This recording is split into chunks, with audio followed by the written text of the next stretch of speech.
साथियों, इस video class में हम लोग 27 मई 2026 का करंट अफेयर स्टैटिक जीके और उससे रिलेटेड जीएस को पढ़ेंगे। उससे पहले लास्ट डे का रिवीजन कर लेते हैं, यानी 26 मई के करंट अफेयर को फटाफट पढ़ लेते हैं।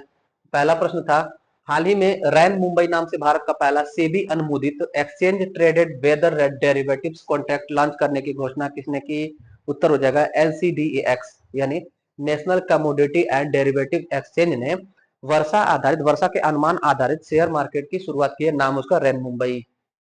दूसरा प्रश्न था, हाल ही में बीएसएफ की पहली सभी महिला पर्वतारोहण टीम ने किस पर्वत पर सफल चढ़ाई की? उत्तर माउंट एवरेस्ट पर। तीसरा प्रश्न था, एशियाई उत्पादकता संगठन की गवर्निंग एपीओ बॉडी के 68वें सत्र की मेजबानी किसने की? उत्तर हो जाएगा हमारे भारत ने। चौथा, ई स्पोर्ट्स विश्व कप 2026 में जगह बनाने वाले पहले भारतीय ग्रैंड मास्टर कौन बने? उत्तर हो जाएगा ए अरविंद चिदम्बरम। पांचवा प्रश्न था, पांचवी एशिया कप ब्रिज चैंपियनशिप 2026 की मेजबानी कौन सा राज्य कर रहा है? तो गोवा राज्य कर रहा है।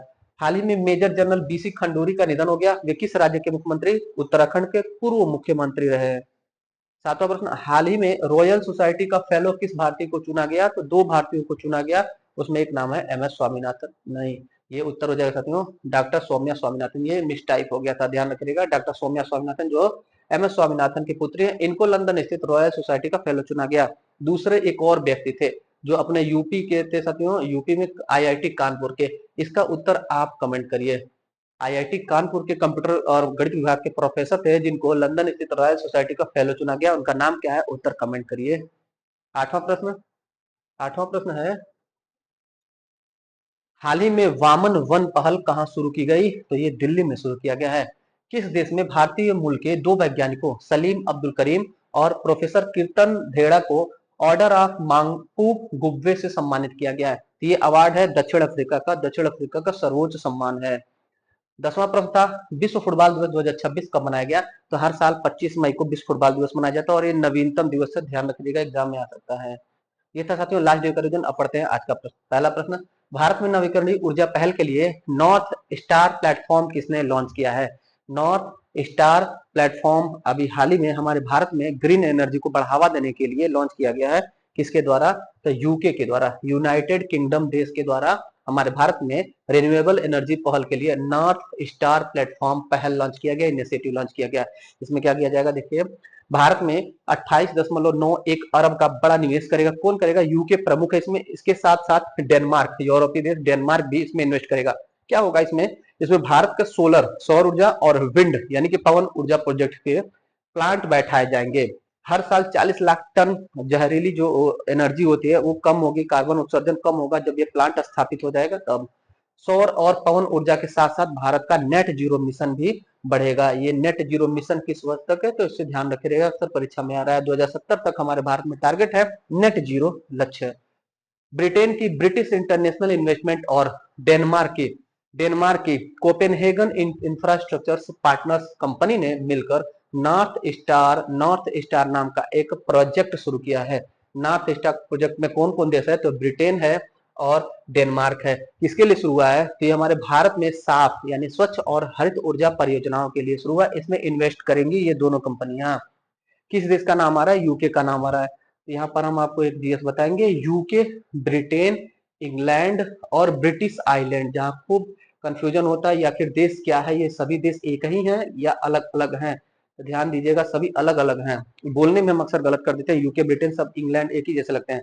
यहाँ पर आपको मैप में दिख रहा है येलो कलर का, ये है येलो कलर वाला इंग्लैंड, ये इंग्लैंड है। और यहाँ पर है वेल्स पिंक कलर में, और ये है ब्लू में स्कॉटलैंड। और यहाँ पर आयरलैंड द्वीप समूह है। आयरलैंड द्वीप है एक। आयरलैंड द्वीप में उत्तर की तरफ उत्तरी आयरलैंड है और नीचे की तरफ आयरलैंड है। आयरलैंड और उत्तरी आयरलैंड, इन सभी को अगर मिला दिया जाए तो इसे कहा जाता है ब्रिटिश द्वीप समूह। सभी को मिला करके ब्रिटिश द्वीप समूह कहा जाता है। ये ग्रुप्स ऑफ आइलैंड है ब्रिटिश आइलैंड। इसके अलावा अगर अब पूछा जाए कि ये वेल्स, इंग्लैंड और स्कॉटलैंड, इन तीनों को मिला दिया जाए तो क्या कहा जाएगा? तो इसे कहा जाता है ब्रिटेन। इसे ब्रिटेन, यानी ब्रिटेन में 3 देश हो जाएंगे और ये सिंगल इंग्लैंड देश है। यानी इंग्लैंड जो हो जाएगा वो एक सिंगल देश हो जाएगा और ब्रिटेन में 3 देश हो जाएंगे। इसी ब्रिटेन में जब उत्तरी आयरलैंड को जोड़ देंगे यानी 4 देश हो जाएगा यूके में। यूके किसे कहते हैं? तो UK is equal to Britain plus उत्तरी आयरलैंड यानी इंग्लैंड वेल्स, स्कॉटलैंड और उत्तरी आयरलैंड इज इक्वल टू हो जाएगा यूके। और जब आयरलैंड को मिला देंगे तो ये ब्रिटिश द्वीप समूह हो जाएगा। यहाँ राजधानी देख लीजिएगा, इंग्लैंड की राजधानी लंदन है, यूके की राजधानी लंदन है, ब्रिटेन की भी राजधानी लंदन है, लंदन टेम्स नदी के किनारे है। वेल्स की राजधानी है कार्डिफ, वेल्स की राजधानी है कार्डिफ। और स्कॉटलैंड देश की राजधानी है एडिनबर्ग और यहाँ का प्रमुख शहर है ग्लासगो, जहाँ कॉमनवेल्थ गेम हुआ था। उत्तरी आयरलैंड की राजधानी है बेलफास्ट, उत्तरी आयरलैंड की राजधानी बेलफास्ट। और जो आयरलैंड देश है इसकी राजधानी डबलिन है। मदर टेरेसा और एनी बेसेंट कहाँ से आई थी? आयरलैंड से ही आई थी, जो ब्रिटिश द्वीप समूह का देश है। आगे दूसरा प्रश्न, हाल ही में भारत ने 100 किलोमीटर मारक क्षमता वाले वायु अस्त्र 1 लोटरिंग म्यूनिशन का सफल परीक्षण कहाँ किया? तो उत्तर हो जाएगा पोखरन, राजस्थान के पोखरन और उत्तराखंड के जोशीमठ, यानी उपरोक्त दोनों जगहों पर। क्या है ये? यह एक आत्मघाती अस्त्र है। वायु अस्त्र 1, अस्त्र का मतलब कि फेंक कर मारे जाने वाला। वायु अस्त्र 1 लोटरिंग म्यूनिशन, लोटरिंग म्यूनिशन मतलब कि आत्मघाती है, यानी कि यह जो है दुश्मन ठिकानों पर अड्डा करके स्वयं नष्ट हो जाएगा। इसकी मारक क्षमता 100 किलोमीटर है। वायु अस्त्र 1 दो जगह से इसका परीक्षण किया गया है। दुश्मन पर हमला करके यह जो है नष्ट हो जाएगा, इसीलिए इसे लोइटरिंग म्यूनिशन या आत्मघाती ड्रोन कहा जाता है। यह लक्ष्य पर हमला करते समय खुद भी नष्ट हो जाएगा। नाम है वायु अस्त्र 1। क्या है? यह ड्रोन वाला है। ड्रोन को यूएवी भी कहा जाता है, ध्यान रखिएगा। यूएवी का फुल फॉर्म होता है अनमैन्ड एरियल व्हीकल। इसका निर्माण किसने किया? तो पुणे स्थित निबे लिमिटेड कंपनी ने, पुणे की निबे लिमिटेड कंपनी ने इसका निर्माण किया है। तीसरा प्रश्न है, हाल ही में इन स्पेस ने कॉमन टेक्निकल फैसिलिटीज कहां स्थापित करने की मंजूरी दी है? इसका उत्तर हो जाएगा सी, उपयुक्त दोनों, तमिलनाडु और गुजरात में। हमारे देश की निजी स्पेस स्टार्टअप कंपनी है इन स्पेस कंपनी। इसने कॉमन टेक्निकल फैसिलिटी को स्थापित करने की मंजूरी दे दी है। अब एस्टेब्लिश होगा दोनों प्रांतों में। क्या करेगा? हमारे भारत में जो उपग्रह आधारित कार्यक्रम चलता है इसरो के द्वारा, उसके उपकरण टूल्स वगैरह को, उसके इंजीनियरिंग उपकरण को बनाने का कार्य करेगा। ये निजी स्पेस स्टार्टअप कंपनी है, इसरो में सहयोग करेगा। ट्रांसफर ऑफ टेक्नोलॉजीज यानी तकनीकियों का यह हस्तांतरण करेगा। किसे करेगा? Access ISRO technology through in space, यानी इसरो को करेगा इन स्पेस। इन स्पेस को हम लोगों ने पढ़ा। इन स्पेस, इसके अलावा जितने भी हमारे देश में प्राइवेट एजेंसी हैं स्पेस की, उन सबको पढ़ा जाएगा। उससे पहले देखिए क्वेश्चन को अपने, भारत सरकार अब निजी कंपनियों और स्टार्टअप्स को अंतरिक्ष में आगे बढ़ाने के लिए मदद करेगी। जो भी निजी कंपनियां हैं, स्टार्टअप्स है, ये हमारे अंतरिक्ष कार्यक्रम में योगदान देंगी। इसी के तहत इन स्पेस और अंतरिक्ष विभाग ने गुजरात और तमिलनाडु में टेस्टिंग सेंटर बनाने की मंजूरी दी है। ये ऐसे बड़े तकनीकी केंद्र होंगे जहां निजी कंपनियां रॉकेट, सैटेलाइट और अंतरिक्ष से जुड़ी मशीनों की टेस्टिंग और निर्माण होगा। यहाँ देखिएगा वर्तनी शुद्ध लिखा है, तकनीकी यहाँ पर बड़ी का मात्रा होगा। तमिलनाडु और गुजरात में इन स्पेस कंपनी इसरो को टेक्नोलॉजी बना करके हस्तांतरित करेगी। देखिएगा निजी स्पेस कंपनी हमारे भारत की, जैसे इसरो जो है हमारे भारत की सरकारी स्पेस एजेंसी, ऐसे बहुत सारी प्राइवेट एजेंसी है गई है, क्योंकि निजीकरण को बढ़ावा दे रही है सरकार, चाह रही है और भी प्लेटफॉर्म इसको जनरेट करें। इन स्पेस कंपनी है पहली, इसका गठन हुआ था 2020 में, अहमदाबाद में इसका हेडक्वार्टर है। पवन कुमार गोयनका जी इसके प्रमुख है, इसरो की सुविधा प्रदाता कंपनी है। दूसरी निजी स्पेस स्टार्टअप कंपनी है स्काई रूट, इसका गठन 2018 में हुआ, हैदराबाद तेलंगाना में इसका मुख्यालय हेडक्वार्टर है। पवन कुमार चंदाना और नागा भरत डेका जी इसके प्रमुख है। पिक्सल 2019 में स्थापित होती है, निजी स्पेस कंपनी है, कर्नाटक के बेंगलुरु में इसका हेडक्वार्टर है। अवैस अहमद और क्षितिज खंडेलवाल इसके संस्थापक है। ध्रुव स्पेस कंपनी 2012 में स्थापित होती है, हैदराबाद में हेडक्वार्टर है और संजय नेगती इसके संस्थापक है। बैलेट्रिक्स एयरोस्पेस कंपनी है, बैलेट्रिक्स, ये 2015 में स्थापित होती है, इसका भी हेडक्वार्टर बेंगलुरु में। देख रहे हैं अक्सर हम बेंगलुरु या हैदराबाद में ही सारी कंपनियां, इसीलिए पहले स्पेस सिटी के रूप में बेंगलुरु को जाना जा रहा था। अभी स्पेस सिटी के रूप में कौन सा शहर डेवलप हो रहा है? तो हैदराबाद, ध्यान रखिएगा। अंतरिक्ष शहर बेंगलुरु था, अब हैदराबाद भी अंतरिक्ष शहर के रूप में डेवलप किया जा रहा है। अग्निकुल प्राइवेट कंपनी 2017 में स्थापित होती है, चेन्नई तमिलनाडु में इसका हेडक्वार्टर है। श्रीनाथ रविचंद्रन और मोइन एसपीएम इसके प्रमुख हैं, वर्तमान में संस्थापक थे ये। दुनिया का पहला 3D प्रिंटेड रॉकेट इंजन किसने बनाया था? अग्निकुल कॉस्मोस ने बनाया था। चौथा प्रश्न, हाल ही में UN military gender advocate of the year award 2025 से किसे सम्मानित किया गया? उत्तर हो जाएगा ए, अभिलाषा बराक। अभिलाषा बराक मेजर हैं ये साथियों, अभिलाषा बराक, इनको अभी संयुक्त राष्ट्र संघ का एक प्रतिष्ठित सम्मान मिला है, मेजर अभिलाषा बराक को। नाम है सम्मान का UN military gender advocate of the year 2025 सम्मान, संयुक्त राष्ट्र संघ ने से इन्हें प्रदान किया है। यह पुरस्कार उन सैनिकों को दिया जाता है जो शांति मिशनों में महिलाओं की सुरक्षा, बराबरी और भागीदारी को बढ़ावा देते हैं। मेजर अभिलाषा बराक इस समय लेबनान में, कहां पर पूछा जा सकता है, लेबनान में संयुक्त राष्ट्र के शांति मिशन में काम कर रही हैं। क्या कार्य किया इन्होंने, इन्होंने कार्य किया महिलाओं और लड़कियों की समस्याओं को समझा और उनकी मदद किया। इसके लिए उन्होंने कई कार्यक्रम भी चलाए। मेजर अभिलाषा बराक किस देश में, लेबनान में। संयुक्त राष्ट्र संघ के UN military gender advocate of the year 2025 से सम्मानित की गई। पांचवा प्रश्न, हाल ही में क्वाड विदेश मंत्रियों की बैठक कहां प्रारंभ होगी। क्वाड विदेश मंत्रियों की बैठक अभी 4 इसमें सदस्य देश हैं हमारे भारत के, नई दिल्ली में इसका बैठक होगा। देखिएगा 4 देश कौन कौन देश हैं, ये हमारे भारत से प्रतिनिधित्व करता है विदेश मंत्री हमारे एस जयशंकर साहब। इसके अलावा इसमें यूएसए है, जापान है, यूएसए जापान, यूएसए जापान और ऑस्ट्रेलिया और हमारा भारत, 4 देश हैं इसमें, 4 देश हैं क्वाड में। क्वाड में कितने देश हैं, 4 देश हैं। ये क्वाड एक अंतर्राष्ट्रीय सहयोग संस्थान है। ये एक नेवल एक्सरसाइज करता है, नेवल एक्सरसाइज, इसे कहा जाता है मालाबार। तो मालाबार क्या है, क्वाड देशों का अपना नेवी का मिलिट्री एक्सरसाइज है, नाम है उसका मालाबार। मालाबार देखिएगा 26 मई 2026 को नई दिल्ली में क्वाड देशों के विदेश मंत्रियों की बैठक हुई। इसकी मेजबानी भारत के विदेश मंत्री एस जयशंकर जी कर रहे हैं। क्वाड देश में कौन कौन है, तो भारत, अमेरिका, जापान और ऑस्ट्रेलिया। इन देशों का उद्देश्य हिंद प्रशांत क्षेत्र में शांति, सुरक्षा और आर्थिक सहयोग को बढ़ावा देना है। अगला छठा प्रश्न, ऑयल इंडिया लिमिटेड ने हाल ही में किस राज्य में दांडेवाला फील्ड में गैस की खोज की है। उत्तर होगा सी, राजस्थान। राजस्थान के जैसलमेर जिला में स्थित है दांडेवाला। राजस्थान के जैसलमेर में स्थित है दांडेवाला। यहाँ पर 950 मीटर की गहराई में गैस की खोज हुई है। किसने किया है, तो ऑयल इंडिया लिमिटेड ने राजस्थान के जैसलमेर बेसिन में दांडेवाला इलाका में नया प्राकृतिक गैस यानी नेचुरल गैस का रिसोर्सेस खोजा है। कंपनी को जमीन के नीचे लगभग 950 मीटर के नीचे सानू फॉर्मेशन नाम की एक चट्टानी परत मिली है जिसमें गैस मिला है। यहाँ पे चट्टानी परत अगर पूछा जा रहा है तो किस प्रकार का ये परत होगा, किस प्रकार की परत या चट्टान से गैस, पेट्रोलियम और कोयला निकलता है, तो ध्यान रखिएगा रॉक या चट्टान 3 प्रकार का होता है। रॉक या चट्टान 3 प्रकार का होता है। कौन कौन सा होता है, एक आग्नेय चट्टान होता है, आग्नेय चट्टान होता है, और अवसादी चट्टान होता है, और तीसरा होता है रूपांतरित चट्टान, रूपांतरित चट्टान। तीसरा रूपांतरित को कायांतरित चट्टान भी कहते हैं, और अवसादी को परतदार चट्टान भी कहते हैं। परतदार चट्टान या अवसादी चट्टान, इसका निर्माण जीवाश्म से होता है। जीवाश्म से होने के कारण इसमें से पेट्रोलियम, कच्चा तेल, डीजल, ये सब चीजें निकलती है। आग्नेय चट्टान में ध्यान रखिएगा एक नाम, आग्नेय चट्टान में ग्रेनाइट आग्नेय चट्टान से पाया जाता है। पेट्रोलियम, कच्चा तेल अवसादी प्रकार के चट्टान से पाया जाता है।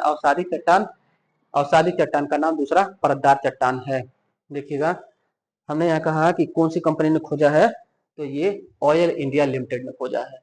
ऑयल इंडिया लिमिटेड क्या गैस खोजती है या फिर और भी कोई कंपनी है, तो ऑयल इंडिया लिमिटेड हमारे देश की सेकेंड लार्जेस्ट पेट्रोलियम का भंडारण खोजने वाली कंपनी है, रिसर्च करने वाली कंपनी है।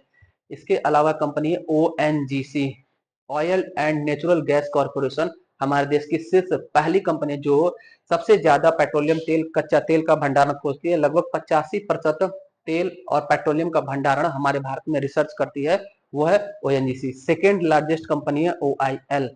ये 2 हमारे देश की सरकारी कंपनी है, सार्वजनिक क्षेत्र की कंपनी है, महारत्न कंपनी है, जो तेल और कच्चा तेल का भंडारण खोजती है, कच्चा तेल और प्राकृतिक गैस का भंडारण खोजती है। इसके अलावा 2 प्राइवेट कंपनी आपको याद रखना है, 2 निजी कंपनी भी हमारे भारत में तेल खोजती हैं। एक का नाम है रिलायंस और दूसरा नाम है वेदांता और रिलायंस, ये 2 निजी हमारे भारत की कंपनी है जो तेल खोजती है, और 2 सरकारी कंपनी है ओएनजीसी और ओआईएल। इसमें भी सबसे बड़ी कंपनी है ओएनजीसी जो 85% खोजती है, और ये जो खोजी है वो ऑयल इंडिया लिमिटेड जो सेकंड लार्जेस्ट कंपनी है। हाल ही में फेडरेशन कप में गुरविंदर वीर सिंह ने पुरुषों की 100 मीटर दौड़ में नया नेशनल रिकॉर्ड बनाया है। फेडरेशन कप कहाँ प्रारंभ हुआ है, उत्तर हो जाएगा फेडरेशन कप प्रारंभ हुआ है झारखंड में झारखंड में भी कहां पर हुआ, तो रांची में। और यह क्रम भी याद रखिएगा, फेडरेशन कप का 29वां क्रम है। फेडरेशन कप 29वें क्रम का झारखंड के रांची में हुआ। यहाँ पर एक नेशनल रिकॉर्ड बना है। नेशनल रिकॉर्ड किसने बनाया है, गुरिंदर वीर सिंह ने 23 मई को भारतीय एथलेटिक्स में एक इतिहास बना दिया। उन्होंने रांची में हुए नेशनल सीनियर एथलेटिक्स प्रतियोगिता की 100 मीटर दौड़ में 10.09 सेकंड में 100 मीटर का दौड़ पूरा कर लिया है। कोई भी भारतीय पहले कभी 100 मीटर को 10.10 सेकेंड से कम समय में पूरा नहीं कर पाया था। दुनिया का रिकॉर्ड पूछा जाए तो उसैन बोल्ट, जमाइका देश के उसैन बोल्ट 2009 में 100 मीटर स्पर्धा 9.58 सेकंड में पूरा किए थे। जमैका देश के उसैन बोल्ट, जमैका देश मध्य अमेरिकी देश है, लैटिन अमेरिकी देश है। जमैका की राजधानी किंगस्टन है। ध्यान रखिएगा। यहाँ पर एक टूर्नामेंट आया है, नाम इसका है फेडरेशन कप। फेडरेशन कप, इससे संबंधित कुछ कंफ्यूजन होता है, उसको क्लियर रखिएगा। फेडरेशन कप एक फुटबॉल से भी संबंधित है, फुटबॉल से भी संबंधित है। और दूसरा फेडरेशन कप एथलेटिक्स का फेडरेशन कप है, जिसे आज हम पढ़ रहे हैं। और एक फेड कप होता है, Fed Fed Cup. Fed Cup tennis से संबंधित है, फेड टेनिस से, और फेडरेशन एक फुटबॉल से, और फेडरेशन एक एथलेटिक्स है। सीनियर एथलेटिक्स कौन क्रम का हुआ है झारखंड में? 29वें क्रम का हुआ है झारखंड में रांची में हुआ है। 8वां प्रश्न, विश्व थायराइड दिवस हाल ही में कब मनाया गया? विश्व थायराइड दिवस पूरी दुनिया में मनाया जाता है हर साल 25 मई को। उत्तर हो जाएगा सी। थायराइड दिवस 25 मई को हर साल मनाया जाता है। वर्ल्ड थायराइड डे 25 मई 2026 से देखिएगा। विश्व थायराइड दिवस हर साल 25 मई को मनाया जाता है। इसका उद्देश्य लोगों को थायराइड ग्रंथि और उससे जुड़ी बीमारियों के बारे में जागरूक करना, ताकि बीमारी का जल्दी पता चल सके और सही इलाज हो सके, और पहले से अगर जानकारी है उसके बारे में तो उस बीमारी से भी मुक्ति पाया जा सके, बीमारी कभी भविष्य में भी ना हो। देखिए थायराइड क्या है? थायराइड एक ग्लैंड होता है, अंग्रेजी में इसे ग्लैंड कहा जाता है, हिंदी में ग्रंथि कहा जाता है। यह एच आकार का होता है, तितली के आकार का होता है। कौन सा ग्रंथि एच आकार का होता है? थायराइड ग्रंथि एच आकार का होता है। थायराइड ग्रंथि मानव शरीर का सबसे बड़ा अंतःस्रावी ग्रंथि है। मानव शरीर का सबसे बड़ा अंतःस्रावी ग्रंथि थायराइड ग्रंथि है। अंतःस्रावी और बहिस्रावी दो ग्रंथि होता है। बहिस्रावी ग्रंथि से याद रखिएगा एंजाइम का स्रावण होता है, बहिस्रावी ग्रंथि से एंजाइम का स्रावण होता है, और अंतःस्रावी ग्रंथि से हार्मोन का स्रावण होता है। तो थायराइड नामक जो ग्रंथि है, इससे प्रमुख रूप से जो हार्मोन स्रावित होता है उसका नाम है थायरॉक्सिन। थायरॉक्सिन हार्मोन की कमी से, बेसिक बात पहले जान लीजिए, थायराइड ग्लैंड से थायरॉक्सिन हार्मोन निकलता है। थायरॉक्सिन हार्मोन की अगर कमी होती है तो ग्वाइटर रोग, घेंघा रोग या गलगंड रोग होता है। इसके अलावा डीप में बातों को याद रखिएगा कि थायराइड ग्लैंड से कई सारे हार्मोन स्रावित होते हैं। T4 थायरॉक्सिन और T3 जिसका नाम है ट्राई आइडो थायरोनिन, और तीसरा है कैल्सिटोनिन। ये तीन प्रकार के हार्मोन थायराइड ग्लैंड से स्रावित होते हैं, जिसमें T4 से BMR का नियंत्रण होता है, T3 से ऊर्जा उत्पादकता बरकरार होती है, और कैल्सिटोनिन से डेवलपमेंट होता है बच्चों का, मानव शरीर का। इसके बाद थायराइड ग्लैंड की वजह से बीमारी कौन कौन सी होती है, थायराइड से जुड़े रोग कौन कौन से हैं? तो दो प्रकार का रोग होता है मेजर, ध्यान रखिएगा। दो प्रकार का थायराइड कौन कौन सा बीमारी होता है? एक का नाम है एक का नाम है हाइपोथायराइड, और एक होता है हाइपरथायराइड। हाइपरथायराइड जब कम श्रावण होगा, अल्प श्रावण होगा तो हाइपोथायराइड होगा, और जब अधिक श्रावण होगा हार्मोन का तब अति अति या हाइपरथायराइड कहेंगे। इसमें रोग कौन कौन सा होता है? अल्प श्रावण की वजह से घेंघा रोग, ग्वाइटर रोग होगा जो आयोडीन की कमी से होता है, और जड़ मानवता रोग भी होगा जिसे क्रेटिनिज्म कहते हैं। मिक्सीडेमा रोग भी होगा, सुस्ती और वजन का बढ़ जाना होता है इसमें, और हाशिमोटो रोग भी होता है थायराइड ग्लैंड के अल्प श्रावण से। और अति श्रावण से हाइपर थायराइड से क्या होगा? ग्रैप्स रोग होगा और प्लूमर रोग होगा। ग्लैप्स और प्लूमर ये हाइपर थायराइड बीमारी है, और हाइपोथायराइड है घेंघा, जड़मानवता, मिक्सिडीमा और हाशिमोटो। आगे देखिएगा, थोड़ा सा ग्रंथि से क्वेश्चन था, तो ग्रंथि में प्रश्न पूछा जाता है कि सबसे बड़ी ग्रंथि, सबसे छोटी ग्रंथि, सबसे बड़ी अंतःस्रावी ग्रंथि, सबसे छोटी अंतःस्रावी ग्रंथि। तो यहाँ पर है बहिस्रावी ग्रंथि, एक्सोक्राइन कहते हैं, और ये है अंतःस्रावी ग्रंथि, और एक होता है मिक्स ग्रंथि। बहिस्रावी ग्रंथि से एंजाइम का स्रावण होता है, और अंतःस्रावी ग्रंथि से हार्मोन का स्रावण होता है, और मिश्रित ग्रंथि से दोनों का स्रावण होता है। सबसे बड़ी जो ग्रंथि होती है उसे यकृत कहते हैं। सबसे बड़ी जो ग्रंथि है यकृत है, और सबसे बड़ी अंतःस्रावी ग्रंथि तो आज जो हम लोग पढ़ रहे हैं थायराइड। थायराइड ग्लैंड सबसे बड़ी अंतःस्रावी ग्रंथि है। सबसे बड़ी ग्रंथि यकृत, लीवर या जिगर है। मिश्रित ग्रंथि अग्नाशय जिसे पैंक्रियाज कहते हैं। सबसे बड़ी मिश्रित ग्रंथि अग्नाशय, पैंक्रियाज। अब सबसे छोटी जो ग्रंथि पूछा जाएगा, सबसे छोटी ग्रंथि, तो इसका नाम है गॉबलेट कोशिका या श्वेत ग्रंथि। गॉबलेट कोशिका या श्वेत ग्रंथि। और सबसे छोटी अंतःस्रावी ग्रंथि पूछा जाएगा तो पीनियल ग्लैंड। पीनियल ग्लैंड सबसे छोटी अंतःस्रावी ग्रंथि है। दिवस से प्रश्न था तो थोड़ा सा देख लीजिएगा, महीने का लास्ट चल रहा है, एक बार फिर रिवाइज कर लीजिएगा सभी दिवस को। 1 मई को अंतर्राष्ट्रीय श्रमिक दिवस, 1 मई को महाराष्ट्र गुजरात स्थापना दिवस, बुद्ध पूर्णिमा, तीनों 1 मई को। 3 मई को विश्व प्रेस स्वतंत्रता दिवस, 3 मई को विश्व हास्य दिवस, 4 मई को अंतर्राष्ट्रीय अग्निशमन दिवस होता है, 7 मई एथलेटिक्स दिवस और 7 मई को रविन्द्रनाथ टैगोर गुरुदेव जयंती, 8 मई को विश्व रेड क्रॉस दिवस और इसके अलावा देखिएगा 11 मई को 10 मई को मातृ दिवस, 10 मई मातृ दिवस जो मई महीने का दूसरा रविवार मनाया जाता है। 11 मई राष्ट्रीय प्रौद्योगिकी दिवस जो 1998 में पोखरण में परमाणु परीक्षण हुआ था उसकी याद में।